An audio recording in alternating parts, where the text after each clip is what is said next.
Good day and welcome to the Strong Ambition Podcast. I'm your host, Rylan Crawley, and I'm here to dive into what makes people ambitious and helps them live that life of ambition. And I have a wonderful guest for this because she's got an amazing story, Lindsay Schluter. She is one of the coaches at the Maverick Coaching Academy as the copyright coach. She also does breathwork coaching, and it's such a really revolutionary story because she didn't start out this way. She actually started out as a librarian. She was really fascinated with the realm of just English and writing. And it's so amazing to hear how she took an evolution to try to live a better life, to try to live more truthful to herself, to realize that this is not where she wanted to be. I'm going to let her tell the story because it's a wonderful one. And it's amazing to hear how far she came from where she originally started. Now, she was able to change where she thought she was going to go to somewhere where she wants to go and where she could believe in herself better. So without further ado, here is Lindsay Schluter. Good day, Lindsay. How are you doing today? I am fantastic. It's pouring rain outside, but I am loving the sound of this rain right now. It's Yeah, something fabulous. soothing about it, right? It's like even though it's like, you don't even need to be a farmer, just be like, I think we needed this. Exactly. Yeah, it's been so dry, so sunny. It's refreshing just to have a nice little inside day where you can crack a window and just hear the rain outside. It's lovely. Yeah, the smell of it is actually really unique. And there's a term for it, and I can't remember, but it was a very beautiful word, and I just never really resonated with that. The smell of rain when it Yeah. immediately starts to cover the ground. It has a very specific name, and I just appreciate that because it's especially when you haven't had that refreshing rain come through it the whole summer. Yeah, I know. And life, it just reminds me that life goes in seasons and just there's time to be outside and bright and beautiful and achieving and doing all these things, but there's also time to slow down and rest and rejuvenate and recharge. So it's a good reminder. Yeah, and just with like how busy the summers are here in Manitoba because you're trying to be social and get shit done, and so it's like when you have like a reason to just calm down, you really just should stay in and chill, and it's like usually in August. I look forward to that. Looking forward to the calmer time of the year there. I know, I agree. I think you and I are probably pretty similar. We're pretty disciplined and hard driving and like we work that just this forced slowdown is, is kind of nice. Yeah, yeah, and it's yeah, it's the forced. Even just to me, it's like with how social you feel the need to be in the Yeah. summer, and so when you're forced to be like catch your breath, you're gonna have some other days, like get some sleep on the weekend and that kind of stuff. So I definitely feel you, and definitely similar in that respect. So why don't we dive into this and introduce you to the listeners here. Tell us a bit about yourself and kind of how you even how you grew up. I always like hearing a backstory. Sure, I can dive into my childhood to begin. So I'm the youngest of three girls. So I'm the spoiled baby in the family. I got away with a ton of shit. But yeah, I had a fabulous childhood, uh, filled with so much laughter and just good times, tons of road trips with the family, which were always exciting, and a lot of forced time with my sisters on either side of me in the back seat where we were forced to get along and outside of the elbowing each other. um, and yeah, I did a lot of dancing when I was little, dance classes at the Yin Yang a couple times a week, which I absolutely love that is a foundation in my life. I have such amazing body awareness because of it, a really great mind body connection. So much came out of my dance background, just and an outlet, I think, as well for joy. It's something I absolutely love doing. I love music. I can remember my dad used to just crank the tunes on Sunday mornings before we would go to church. And it was just a dance party at my house so often. And that has very much trickled into, just continued into my adulthood. But yeah, just, I think a lot, I grew up going to church every Sunday. And so there was a fair amount of pressure to be the good girl and to follow the rules. And I can remember being in elementary school and for the first time breaking the rules. And for some reason, I felt compelled to write on the bathroom stall wall something about like Lindsay loves Steven or something. I got called out and caught. And I remember feeling so much guilt and shame around what I had done. And it's amazing that I still remember that exact moment. So much pressure to be the good girl, follow the rules, following my sister's footsteps. They both married quite young to people that they met in the church. I did the exact same thing. So that's interesting. But I have since definitely ditched the rule following pressures in what I've done with my life, especially in the last 5 years. But yeah, that's kind of my background.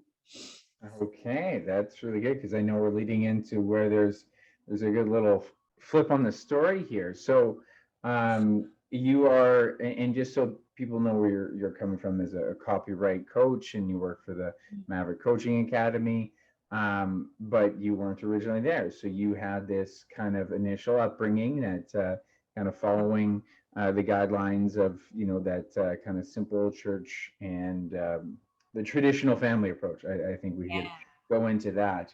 But so before we dive into that, you had already talked about a few really important things.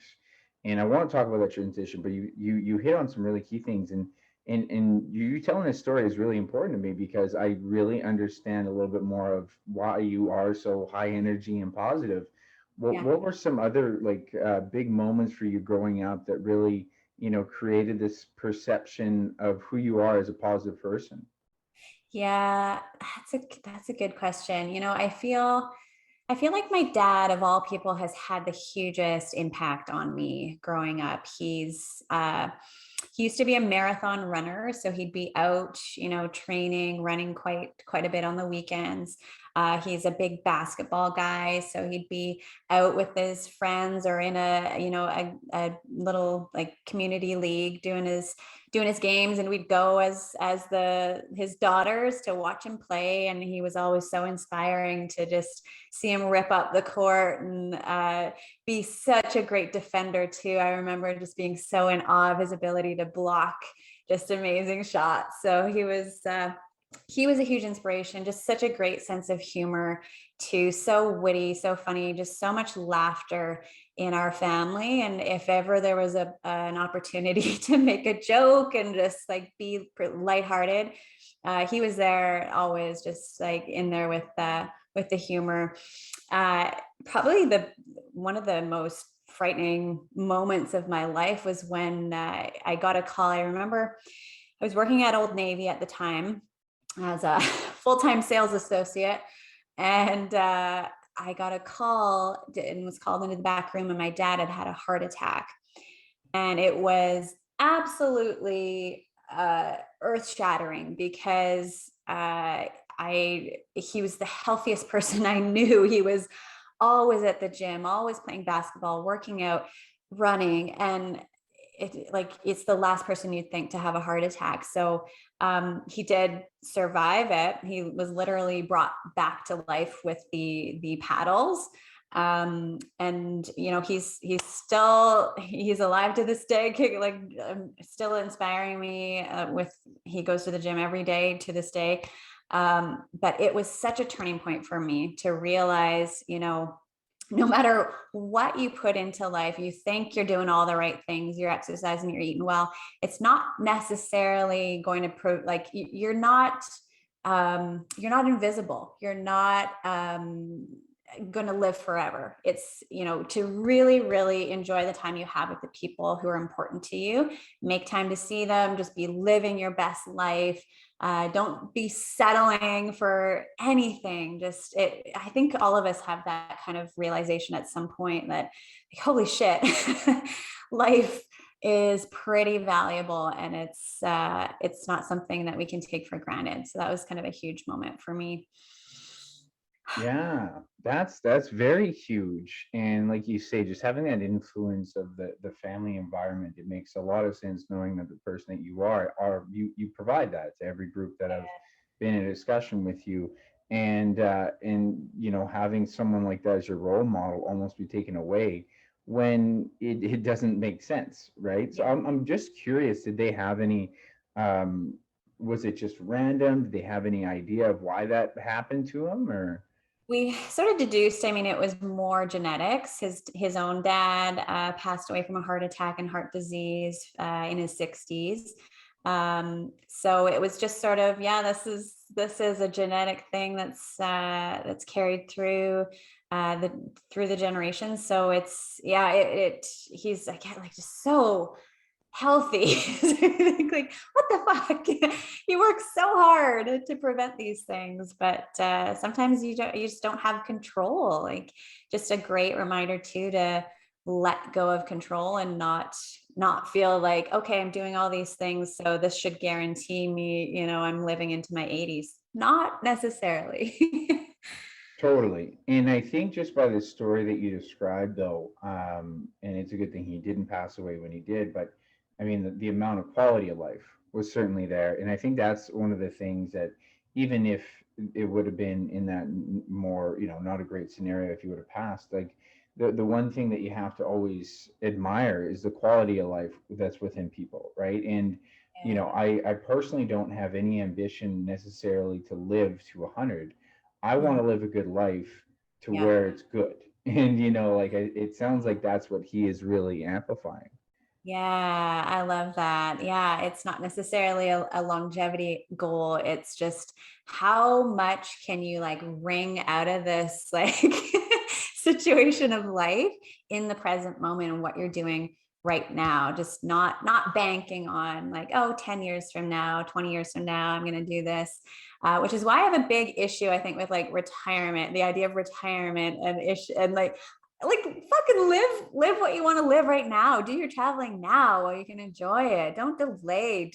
Don't think and assume that you can do all these amazing things later when you're a little older and a little like, not as mobile. And on top of that, we were just talking about this. It's much different because we both come from an entrepreneur life where you have a lot of your own responsibilities, but you have a passion for what you do. We were just talking about having days off before I hopped on this call, and it's like, well, that's just super uncomfortable. The Yeah. idea of retirement makes me entirely Yes. uncomfortable. Like I have no idea what I do with my time, I and agree. so it's like my dad's actually looking at retiring in about a few years. I'm like, he's gonna lose his mind. Yeah. Like, I mean, physically he probably should, and for my mom's sake, he probably should, but he's gonna need some like a long list of hobbies. And I think, it goes to the nature of, how you're living your life if it's not a priority, right? And I had this kind of given to me from my dad actually when I was initially working with Hydro. So Hydro is like, very reputable brand in Manitoba, right? And to be Yeah. able to get on with them and to start a pension when I was 20 years old, my dad's like, you could retire when you're 50. I'm like, why? I Because know. like I said this for years. I said it's like 50% of your conscious life is what you're doing with your job, okay? And that's when you're awake. That's what you do with your time.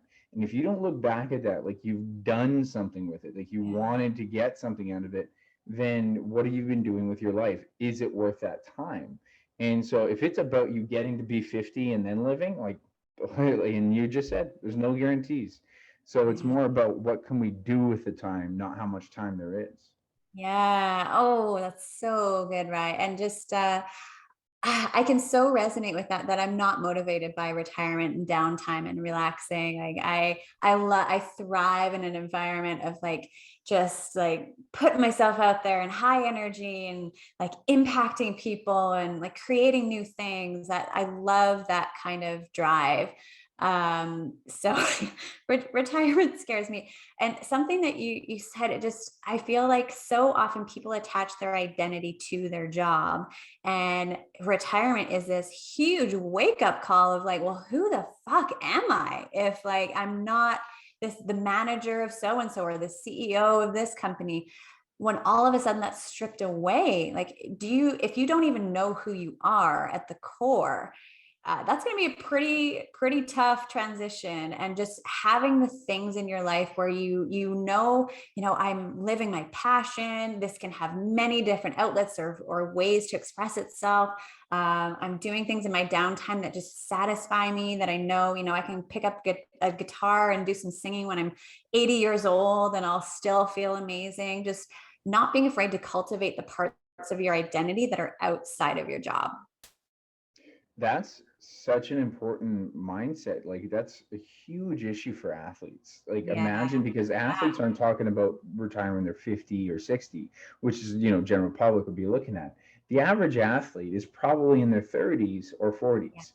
Yeah. And, especially if they're not super high level, and even if they are high level and they just don't know how to save money, then that's a huge problem. Like, the identity behind the job is such a good point. And I mean, even for myself, like, that's why I have a discomfort even outside those times, because it is still important to take time away from your job. It's important to, recharge, get a break from the screen, from all that hustle and bustle, so that you can come back with better energy. But you need this fabric outside of the job, in this identity fostering more of your spirit and soul outside of it. It doesn't feel like work, but it, like, you still get to translate that creative side of you. So, Yeah. all this stuff you're saying, though, I want to dive into it, because people got to know where you're coming from in the journey. Let's dive into what's really the exciting part of your story. Let's talk about where your career was and then how it evolved. Right. So I'd say, okay, so, I went to school to become a librarian. I was always told in, high school, university, oh man, you're such a great writer. English is your thing. You need to, get a master's in English. Just keep writing. So, I mean, I felt that. I do love to write. So I followed that passion. I got my 4-year BA in English. And then what? Like, what the fuck do you do with a BA in English? So I decided, okay, what's a practical career that I can kind of apply this to, and chose librarianship, because I also was really passionate about children's books. So I thought, okay, if I can be a children's librarian, hang out with kids and do story time, that'd be fun.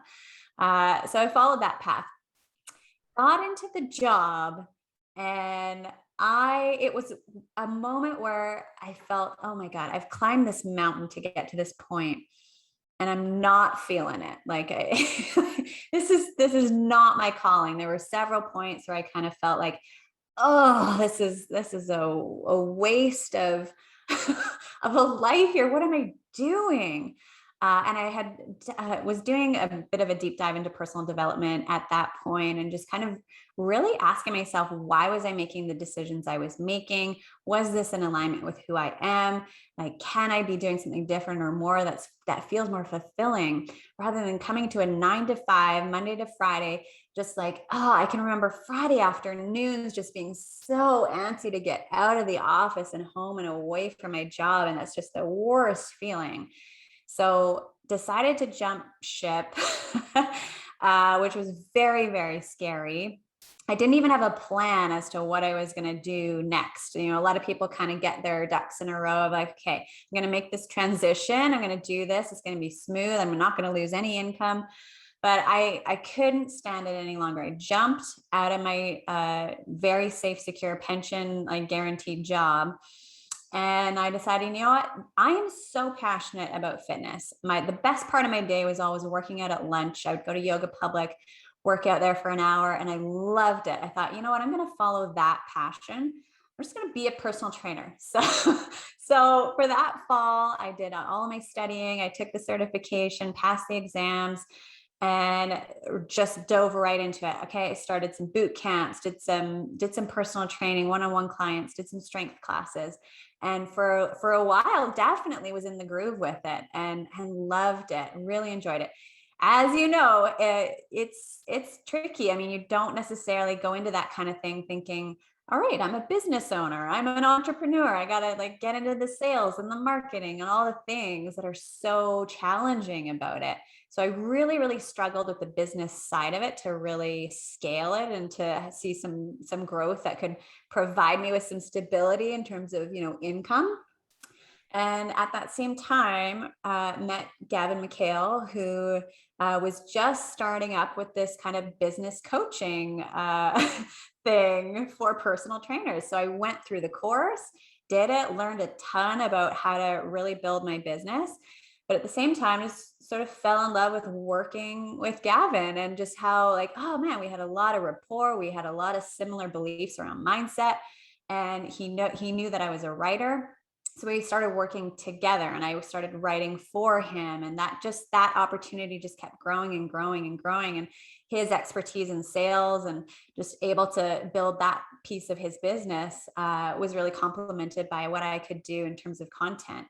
So that relationship grew ever since. I am still now a coach with Maverick Coaching Academy, and I coach people on how to, including you, on what to do with their content and their writing, and how to really communicate the value of what you're selling as a person in the fitness industry.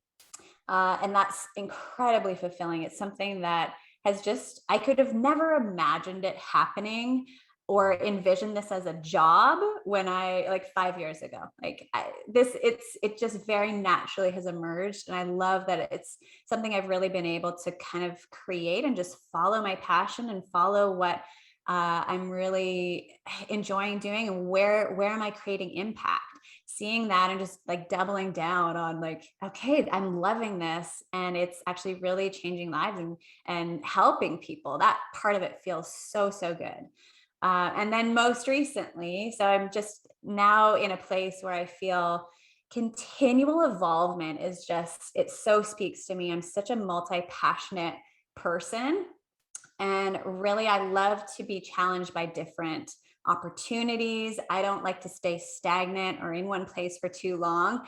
So I'm also now, I've become a breathwork facilitator, breathwork is something that I've really enjoyed in my, exploring as a personal development tool and a healing tool in my own time, and deciding, what, I could totally be on the other end of this. I would love to bring this tool to women in particular, because I'm also very passionate about feminine energy and really helping women live their best life and discover their truth and be who they are just unapologetically.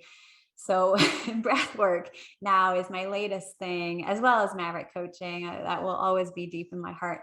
But yeah, bringing breath work. So I just had my first breath work session last week, and it's growing. I've got an official goddess circle that's thriving. There's women who are really seeing some incredible transformation and just being able to get in touch with themselves at a deeper level. So it's a very long-winded journey. That's where it is. Well, that's a hell of a journey. So it takes a bit of wind, right? I don't blame you for Yeah. taking the wind there. And it's such a cool concept because it's like a story, like that you can just imagine. And I'll just give you my kind of imagination of this as a montage of imagining you in the libraries, is in being a little bit more reserved, but having this. Yeah. It's like knowing that you even say that you came from this history of being someone who wants to be, fun and energetic and all this, but you're confined to literally it's a Yes. library. And Yeah. like I just imagine this animal inside you never getting to escape. And Yeah. then, fast forward with the montage and good music where you start doing your workouts, and then you fast forward to meeting Gav, and then it Yeah. just comes out and you find it. But that is such a cool journey of like what I always really admire is like the decision to say like this is wrong, like I have to change this path. And so I'm really curious, what was that like? What was the mental hurdle and barrier that you had to overcome? Yeah, it was honestly one of the toughest things I've ever had to do in my life, is just take a real hard look at like, am I enjoying this? Is this like, and the bravery, the courage that is required to jump, to leap off a cliff into the unknown, to leave the familiar and go off into something new and different.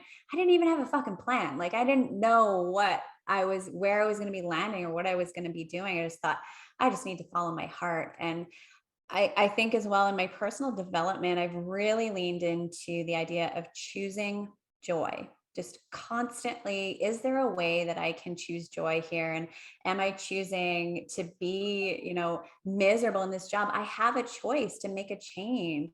And I'm not going to just settle and be, miserable coming into work 9 to 5 for the rest of my life. If I know I can choose something better for myself. So always feeling empowered to make a choice about the life that I'm living and not just feel like I'm the victim and I'm stuck in this situation. And that I think just hustling and achieving isn't the be all end all. Am I happy doing this was a bigger question for me, and just really questioning why and allowing myself to change my mind. Like I would probably one of my biggest things that I advocate for is encouraging people to be able to just change your mind if you want to. Like if you've set yourself on this one particular path, don't be afraid to veer off and do something different if you're not feeling it anymore. Maybe it was right at one point, and back when you made that choice, it was exactly where you needed to be and what you needed to do. But that doesn't mean you need to stay there for the rest of your life. You can make a little detour, do something different, see how that feels. Just constantly anchor yourself in joy and happiness.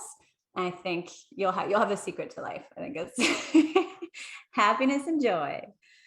Happiness and joy indeed.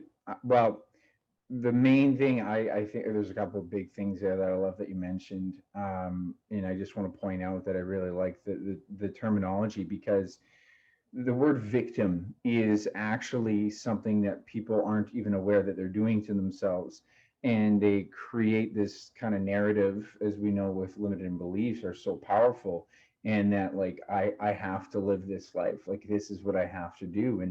And then for you to be able to step in your own and be like, but maybe I don't, and maybe I can write my own. And I think it's so interesting because we came up in similar generations, and I was also the youngest, where you see people walk their path, right? And it's like, well, this is where I'm supposed to go. This is where I'm supposed to go. This is where I'm supposed to go. And then to be the youngest, or just like I think anyone in this generation and stuff like that in general, is you start to be like, but we can write our own stories. We don't have to follow our parents' routine. We don't have to follow that routine.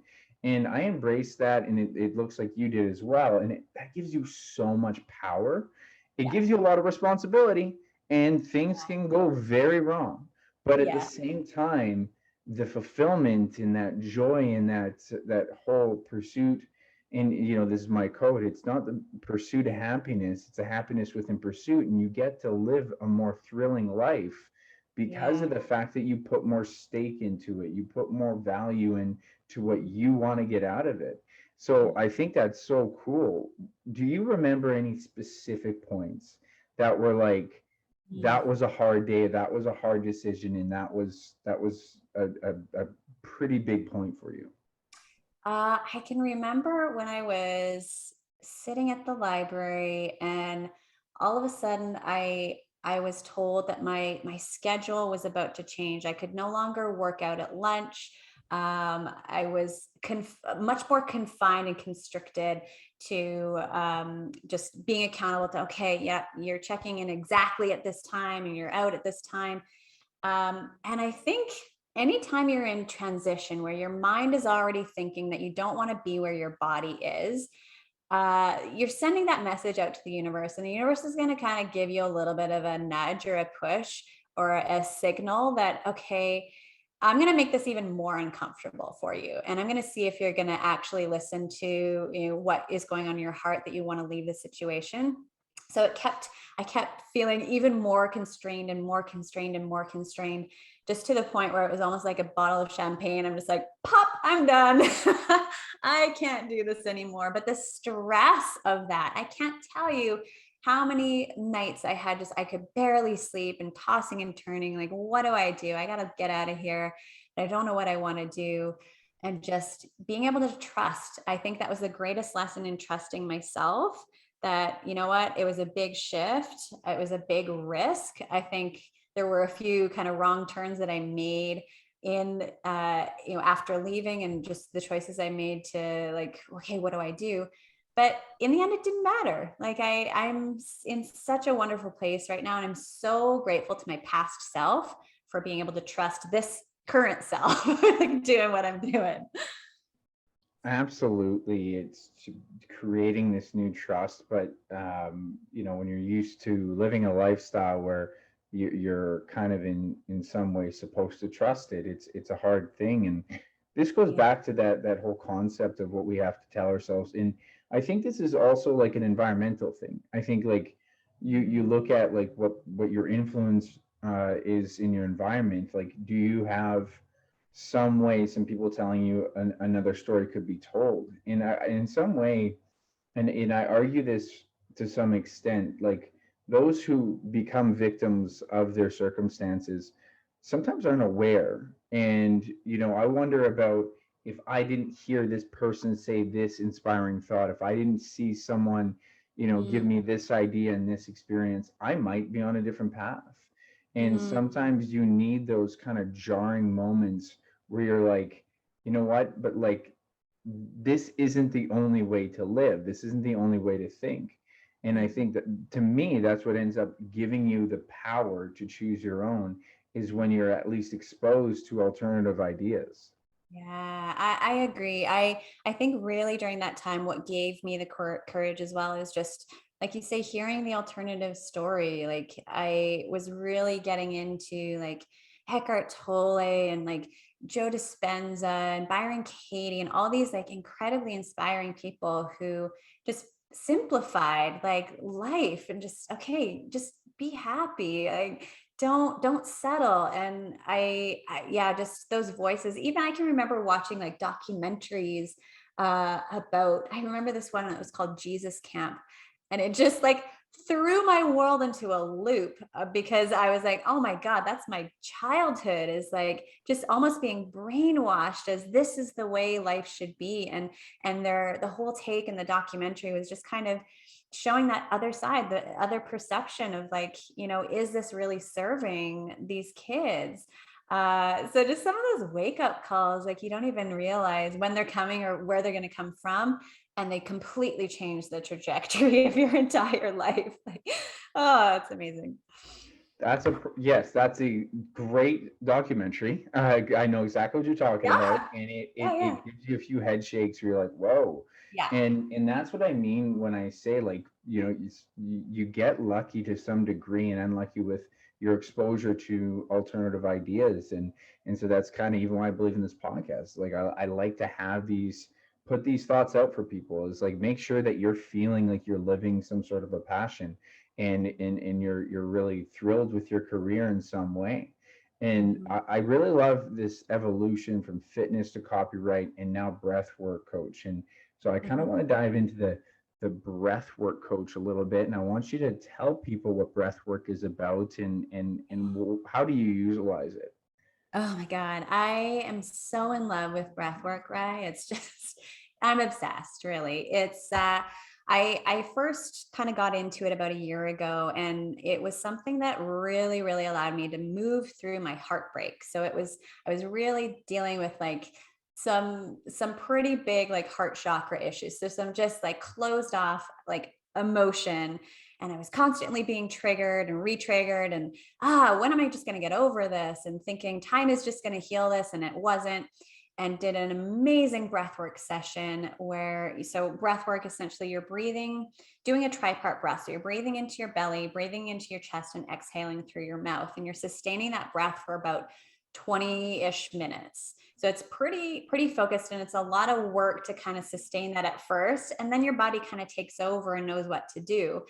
And it enabled me to access this stuck emotion in a way that talk therapy and all the mindset work in the world was not allowing me to do.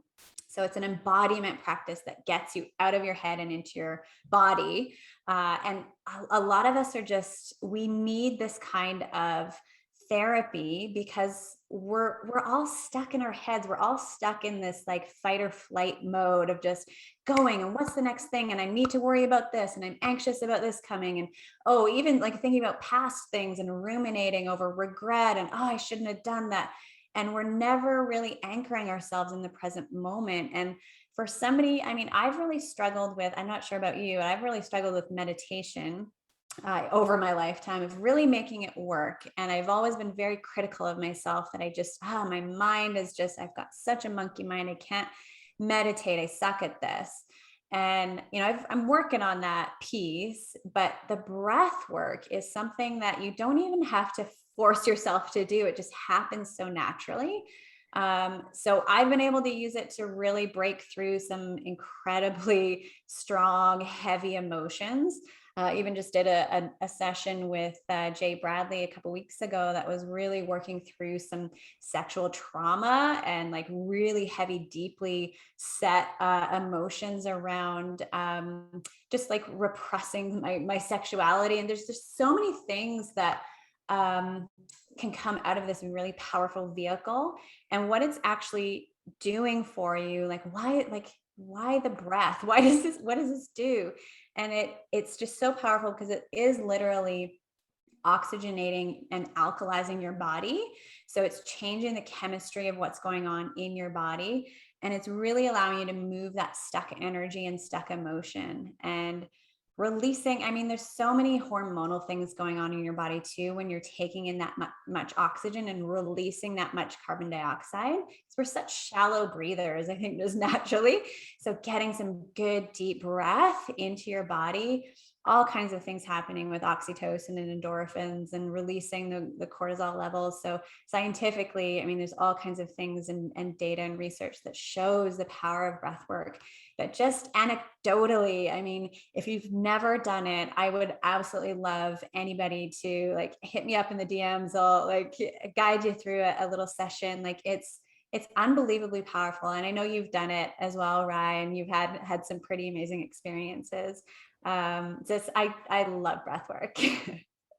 Yeah, it's something so unique in terms of like everything you're talking about there, how it's psychological and physiological, and like the research there is some research. I remember Wim Hof talked about it, and he was kind of one of the forefronts of making it more popular, and there's a whole bunch of different realms of breath work, but he talks about how there's actually like such a reduction in inflammation just with how you're actually utilizing your breath more appropriately. And that he said that there was research basically understanding that you can super saturate your oxygenation levels. So what they thought was 100% was actually not truly 100%, and you could reach it higher. Yeah. And so, he was even working with athletes with it. But on your end, on the therapy side of it, I'd be curious to see where we get like 10 years from now, more and more research, because I remember hearing this from someone who does more breath work for mobility and stuff like that. And what she talks about is how she says like breath is the one gateway, the only gateway into the autonomic nervous system. Yes. So that is like your fight or flight. That is like the one thing that is a lot of things that are literally automatic, right? So we don't really think about a lot of the autonomic nervous, it's supposed to be auto, but we can actually control this breath and determine our arousal level to some degree. And so that's part of that, probably the physiology of how it's helping you. And I have done it, and for anyone who hasn't, it creates this energy and this almost arousal and excitement level, but also a weird kind of numbing relaxation at the exact same time. And so like you had said, how it's like it can like dig out energy, but it creates this vulnerability within a person physically and emotionally. And some people, it depends on the person, right? I remember when I had done the one breath work, and they kind of everyone went through their stories, and it was like we all had acid or something like that, where people were talking about these different visualizations, and then someone had another one, and then for me it just almost put me to sleep because I was so relaxed. And everyone has a different unique story. And so do you find when you do it that new things come out all the time, or do you try to go after certain things? Oh man, absolutely. Every session is different. I always like to come in with an intention, like, okay, I would love to, a really good symbol of letting go and bringing in is the inhale and the exhale. So with the inhale, what do you want to bring into your life? What do you want to like? What new energy do you want to create? And then with the exhale, what do you want to let go of? What are you holding on to? So whether that's like self doubt or guilt or shame or just anxiety, needing to bring in a new energy of calmness and presence and love. So, always working with a bit of an intention at the start of it. And then seeing what happens and allowing your body to do the work. So telling your mind, okay, this is what we're doing. And then, that signal gets sent to your body knows what to do. So working through that emotion. And yeah, every experience is different. Sometimes it'll be, I'm so joyful sometimes and just can't stop smiling and feel the energy of love just like coursing through my veins. And sometimes it's a bawling session. I'm just like crying and crying and I can't stop crying. And it's just whatever your body needs in that moment. And it feels so good to surrender to that and not feeling like I have to control this. It has to be a certain way. I need this outcome, just allowing yourself to experience it. Yeah, it's incredible, and it's one of these things that we can talk about because we've been there, but you just have to encourage people. Got to try it. I Yeah. actually stumbled upon it, learning about Wim Hof, and then a few other people talk about it. And all I actually did when I first did it, and I didn't really even try it with a coach. I just practiced, deep breathing one day, and so I would just do deep breathing. So big inhale, big exhale, and try Yep. to, go from the stomach. And if you do that for 10 to 20 minutes, you're going to feel something weird.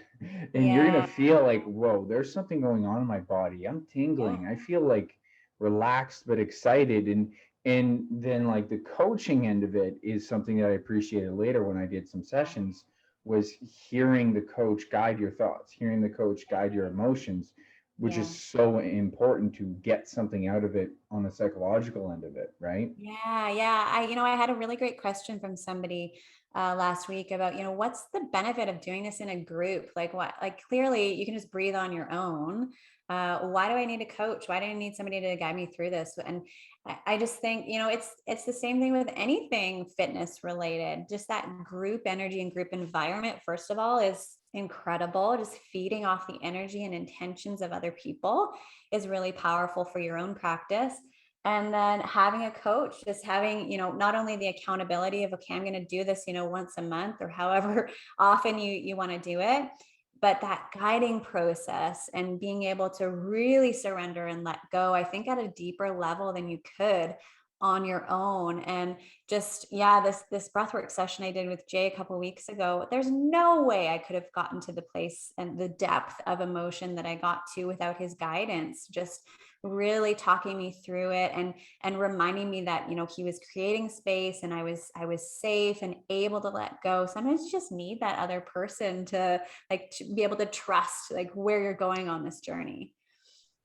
Yeah, it's always those two foundations at the start there, to make sure you're doing it right, make sure that you're showing up for it. But the utilization of it is like, that's where our coach is going to help you. And it sounds so obvious. It's like, it's no different than exercise. It's like, well, I can just do squats whenever. I'm like, yeah, why don't Yeah. you? And so, and then like, that's also under the assumption, how to squat. And guess what? You don't. Like, as Yeah. it's still a skill. And so the one thing, like, I'll even just say from my experience was like, I'd done some just breath work here and there, and obviously not consistent. And then when we had done it at Momentum last year, Yeah. we went out to the beach there, and it was like, as soon as Jen had said, "Mom and Dad, I don't Mm, cry easy," and I broke down.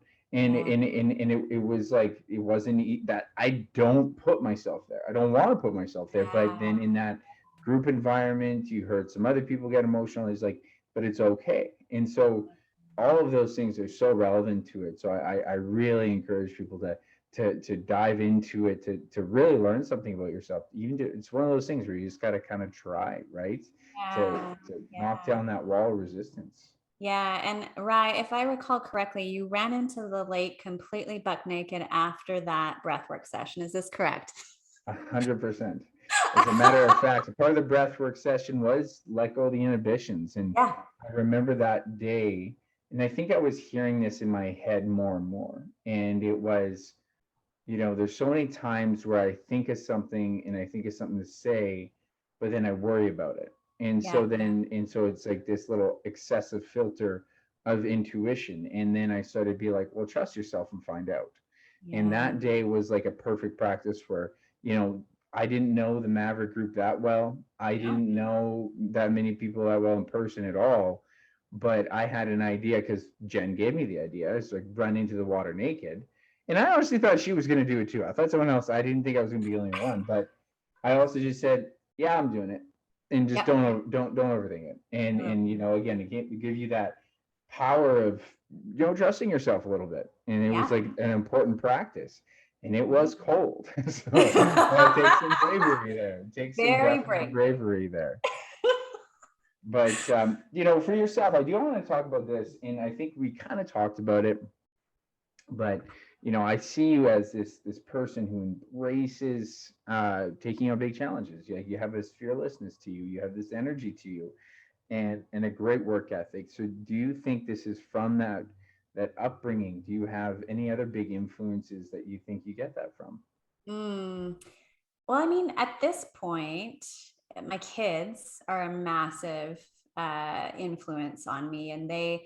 So I have two kids. Liam is 8, Clara is 6. And they are such beautiful teachers in my life. And they are constantly reminding me to come back to joy and to play and to not take life so seriously. So most recently, they're my biggest source of inspiration. But yeah, I mean, growing up, mentioned my dad, like he's such a great force of energy in my life and continues to be. I'm lucky enough to see him, every weekend, and love just basking in, throwing a football around with him, and exposing yourself to those high vibe people on a regular basis. And I think being a part of this Maverick Coaching Academy community, yeah, I'm a coach and a leader in this environment, but the people coming through, I mean, yourself included, I feel so grateful to be around people who are so driven and so passionate about what you're doing. And I love just finding these communities of people. And I find it as well in workout communities and different groups that I just spend time with, choosing your friends, choosing your environment, making sure that you're surrounding yourself in a place where you're going to be pushed to like reach for more and not just be settling with, okay, this is where we're all at, we're going to stay here and hang out in this low vibration place.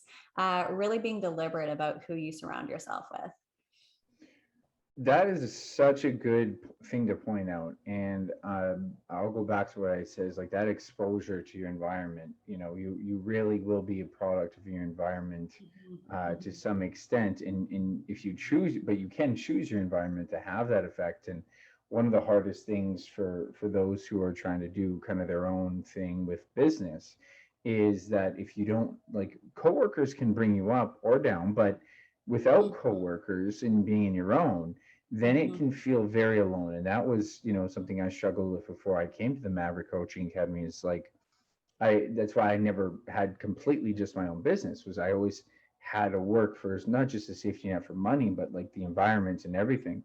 And now with like these mini masterminds and mastermind groups of coaching academy, it's like, we're in this kind of together, right? And it's so funny to me too, because to some extent people would think, fitness coaches are all going after the same thing. It's like, well, we're not going after the same people, and there's more than enough people for everyone, right? If Yes. anything, you want that support in the environment. And it's amazing when you get to have these conversations of, oh yeah, no, I have that same problem, I have that same limiting belief, I have this issue and that Yeah. issue, Yeah. I've been there, this is what I did. Yeah. And it's so amazing how it can really help support you to overcome that, you Yeah. know? Yeah, an abundance mindset, just being surrounded with people and knowing there's enough for everybody. Like I'd rather be in this with other people than feel completely alone and feel like I just need to hoard all of this, like all of these clients and all of this business my way and compete with everyone else. Like it's not a way to live. Like you're not going to be very happy with in that scenario. So just opening yourself up to abundance and knowing like, yeah, surround yourself with people who are going to help, like what does the guy say, like rising tides lift all ships. Just surround yourself with people who are going to help you to achieve your goals. Absolutely. Yeah. Now, I got a bit of an interesting question here. I don't like stating the idea of what would you tell your younger self, because you love your life, or you should love your life and where you're at and everything like that. But let's say you had a younger version of yourself, or you met a gal that was a younger version of you, and you wanted to just give some solid advice to that individual and say, like, just some words of wisdom that you kind of wish you knew, and you could hope to set that person on a good path. What would you Mm. tell them? I think what immediately comes to mind is just love yourself and choose your own path. I feel just really embodying what your own truth is. And if it's different than the script that society gives us and tells us, this is the journey you need to be on to live a happy life. Well, honestly, no, it isn't. Like the majority of society is not in a place of happiness and fulfillment. And to really tap into what that means for you, I think you need to get out of your head and all the stories and limiting beliefs you've got going on. Get into your body and just feel into who you are. And like, don't be afraid to spend time on your own. I mean, I have I have been single during a pandemic, right? I've spent time on my own. I've gotten to know who I am, and not necessarily by choice, but hell yes, I'm so thankful for this opportunity to have like evenings where I can just spend time on my own and know, like, question, why am I doing this? Where am I going? And just feel into who I am. And it's taken a while to really let go of, not putting people pleasing at the front of what I'm doing, why I'm doing it. And just to know that, you know what, if I wake up and I'm excited to jump out of my bed and I'm super happy with what I've got on my schedule and who I get to spend my time with, that is where I want to be. That's where I want to be living. Yeah, that's beautiful. It's that, choosing your own path is such a powerful thing, because there's this huge disconnect in how our system, allows people to grow up, or just from what I've seen, is like, at a young age. And there is a problem with this, telling kids at a super young age to say you can be anything, and then pulling that out from underneath them, right? Yes. Like, I don't even think, because I don't necessarily agree with telling them they can be anything, but I think they can go after anything. I Yeah. think that's like a bit of a better message. I'm like, you can't necessarily be anything, but going after anything is super important. And I Mhm. think it's more about the chase. It's like, hey, if you think you can make the NHL, then don't fucking start now. Like, start right now. And it's like, I'm not gonna pull that out from underneath you, but you got to fucking go after it, right? Yeah. And you probably can't, but you possibly could, But then there's this disconnect of like, you could be anything when you're really young, and then they stop talking about it for a while, and then Mhm. once you're a teenager, it's like, no, that's not fucking realistic. Like, come on, be realistic. It's like, Yeah. well, within these formative years, Mhm. school isn't really orchestrated for careers very well. And No. so now we're at like, well, now what do you want to do with the rest of your life? Well, that's not realistic. What do you want to do? And so, like, this idea of choose your own path, I think, and I think you'll be a real great role model for your daughters on that. And I'm Thanks. excited to see how that pans out. So, like, having that freedom of the path, I think, is a really important choice, because we just have a broken system. We don't allow, kids and youth to find a path and to find careers at a young age, but then we tell them, now you got to figure it out, right? Yeah, and I love your point about, not just sitting back and thinking, okay, this is just going to be gifted to me. Like this is, here's my vision. Now somebody bring it to me, just knowing that, okay, you have your vision, you know what you want to do and who you are. Okay, now like hustle it and get to work in creating that and making that vision a reality. Like don't just sit back thinking this is going to be an easy thing. Like just you've got to put in the work, you got to make the choices, create the opportunities, and go after it. Go after it. Absolutely. No, that's the going after part is the Yeah. really key. And um, my mom was very honest with me at a young age, and she had said, like, to some degree, I don't think she liked me being super competitive in hockey, but she was very honest to say, like, you got to understand that Wayne Gretzky was playing hockey 2 hours a day every day when he was a kid. Like, she Yeah. was very realistic on the work, and she's like, and the probability is extremely low. And Yeah. so, if you're not putting in that work, it's probably Yeah. not going to work. Yeah. And so, like, I mean, that's where you have to really make it a clear cut message. And if that's what they want, then you support them. And it's up to the individual to choose their own path and make their own mistakes. And so, Mhm. with that, let's talk about your own future here. So, the Strong Ambition podcast, I want to know, because you talk about the breath work. Is there anything else in the works? What is your most recent ambition? What's driving you right now? What are you getting really excited for?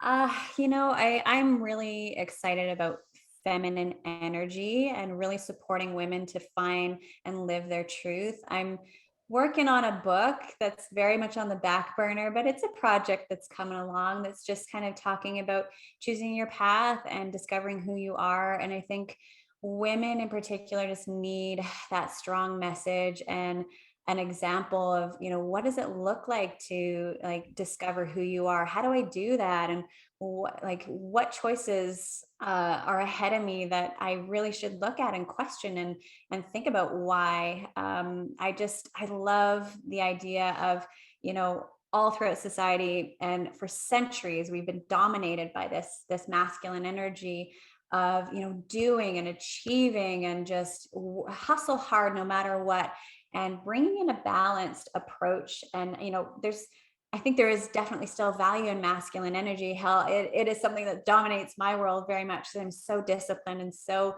hardworking, but working in my own life in a kind of micro sense, and then expanding that out as my purpose to bring a balance of calmness, rest, playfulness, spontaneity, just a little bit of that softer side, which is the feminine energy side. I think we're seeing that shift in society at large of just kind of a rebalancing and a recalibrating happening. I think just even with the pandemic coming in and allowing people to kind of reassess how are we doing things and is this working, and it's not. There's so many broken things in our society. So just championing feminine energy and empowering women to to know who they are and to live their truth. That's beautiful. And it is very true that it's so important to recognize both, right? Yeah. And I do feel like it's this beautiful balance between nurturing and working. And it's just, um, I love how you pointed that out. And it's a huge problem within, especially entrepreneurship, is like, it's about work, work, work. And Mhm. like, the Gary Vaynerchuk's the world, that it's just like, and then you see on social media it's team no sleep. And I'm just like, Yeah. I mean, I'll also kind of say, like, I was there and I lived that life. And and Yep. Me and, too. and I think in some regards, it's actually maybe a part of the character development that some people have to go through. And I Mhm. think in some regards, I'm very, very grateful that I did show that I could grind. I could put in 15-hour days. Yep. But if I don't have to, that's great, and I can show up better and do more quality work. And on top of that, it's just like you got to look at how long this game is and how slow the Yeah. game is in life. Um, if you go back, you look back at your life and you're 50 or 60 or 70, for sure you're going to want to retire at that point if you've been grinding the whole time. And then Yeah. you're going to look back and like, well, what was it for? Yeah. Because Mhm. If you couldn't enjoy that trip, if it was all about getting to 50 and 60, and then, again, you talk about the identity problem, you talk about like what you're leaving there. It's like, well, what if we could look back when we're, 60, 70, still having energy because, we haven't been spent by this and don't necessarily want to stop. We can look back and think of all the things that we got to do along the way, got to have all the experiences and all the enjoyment and all the happiness. And Mhm.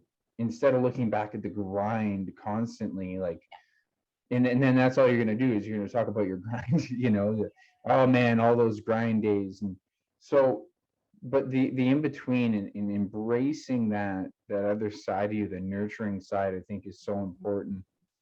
So I Mhm. think that's beautiful. I think that's something that a lot of people need to appreciate, no Mhm. matter where they're at in life, men and women. And it's something that I constantly try to understand and comprehend. But it's it, balances are a practice forever. It's like, the term balance is so like unattainable, right? Because we're always in fluctuation, but as long as you can appreciate that that's the work that's to be done, then you're at least going to be closer and closer to the right path. That makes Mhm. sense. Yeah, that's beautiful. Just a constant like recalibration to the yin and the yang, and just it's within everybody, right? Like human beings, we've all got that kind of the two sides to the coin, and just rather than just thinking this one side, this like the hustle and the grind and the achieving and the working, that's one part of the story. Just allowing yourself to see that the other side is equally as valuable, and allowing yourself to enjoy life. I mean, our natural state of being is joy. So just questioning, are you enjoying this process? And are you just like really focusing on the hustle and just where am I going and what am I doing and how is my ego like being supported by all these wonderful things that I'm accomplishing and achieving? Can you bring a little bit of peace and rest so that you're not stressed the fuck out all the time and just putting your body through a situation where you're causing, all these anxiety and depression and adrenal fatigue and thyroid issues that are a result of stress? Like just allowing yourself to live in that state of symbiosis and just, but yeah, you're right. It's a constant battle to find that. It's tricky. Well, and I just add one more thing because we talked about this for a while about this, but Yeah.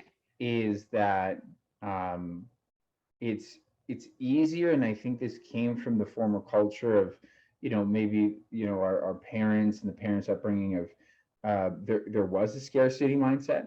And Yeah. so when because you needed to work, like you actually did need to work, like you Yes. needed to put food on Yes. the table, Yes. you didn't have a choice of your career, like all these things were very important. And so Yes. that still leaks into this, Yeah. and it almost gets amplified to an excessive extent, and it doesn't appreciate, well, we don't have scarcity anymore. We have abundance, and we actually do have, like, one of the main things I talk about with clients is I'm like, if you didn't do that today, would you die tomorrow? Would your business fail? Would you be okay? Because you're saying these things have higher priority, but you're creating the priority because I think there's something so tangible about doing work, doing the grind, putting in all that extra effort rather than the opposite. Like it's such a, untangible concept of recovery. But you Yeah. experience it, then you're going to appreciate it has value. Yeah, yeah. And I love that analogy too. Just, I mean, how many times do we push our clients to like work hard in the gym and do your deadlifts and push, push, push? And then how important that recovery time is. Like, there's just so many examples. I mean, the cycles of nature and like kind of how we talked about at the beginning, just the rainy days and going through winter so that you've got that kind of restful time. Such an example of the fact that humans need to go through these phases of energy and output and then rest and recovery. Yeah, absolutely. Well, this was a wonderful conversation. I really loved it. We're definitely gonna have to do it again sometime.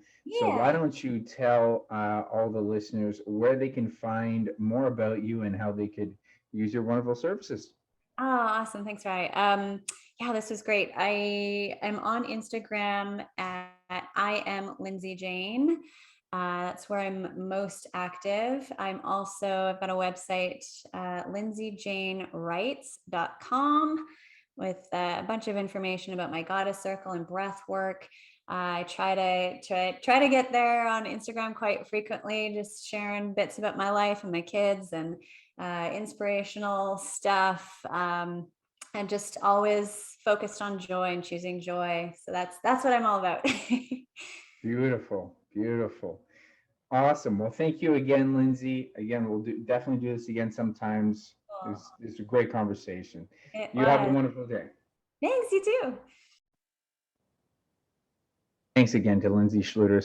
Just a wonderful conversation, and you can just see how she's so positive and full of energy. And I love how she has this mindset on life and just how open she is to life and understanding herself and on this exploration, really. And that's what I think has to happen for people to have the courage to leave a life that is kind of somewhat set up. You have to have an openness and a willingness to be wrong and to find out what's right, to think that maybe this is wrong and first accept that, and then let's figure things out. And that's exactly what she did. And you can see and hear with how she describes her life and the excitement that she has in her life, that it was the right choice for her. And I hope in some way that this podcast is able to give some depiction to that. If you know anyone, or maybe in your life, you get this challenge of, are you living a fulfilled life? Are you living that life of ambition and energy and positive energy? And that's what, every time I talk to Lindsay, and anytime I'm around Lindsay, I can feel that exact energy. So I hope this episode maybe give you some great depiction on what it takes and some key steps if you ever need to take a new turn in your life. And if you know anyone that might need to hear it, please do share this, and remember to like and subscribe. But always remember, it's not about the pursuit of happiness, but it's about the happiness within the pursuit.